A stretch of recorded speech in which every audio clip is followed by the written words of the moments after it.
नमस्कार प्रणाम, हम गीतकार आजाद सिंह और हमार गाना होता 9 तारीख के 9 जनवरी के सुबह एगो बात बताई।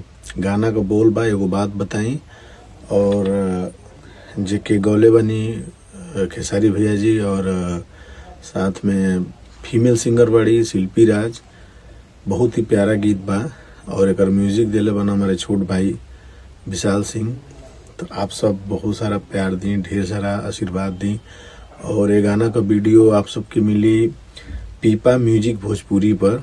न्यू चैनल बा, आईफा म्यूजिक वर्ल्ड के न्यू चैनल बा पीपा म्यूजिक भोजपुरी। तो आप वो सब चैनल के अभी से सब्सक्राइब कर ली ताकि 9 तारीख के आप सबके वो गाना देखे के मिले, आसानी से आप सबके नोटिफिकेशन मिल जाओ।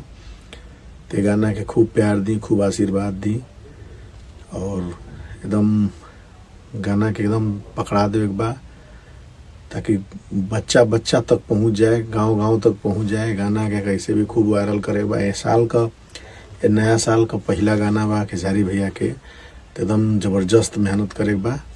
आप सबके धन्यवाद।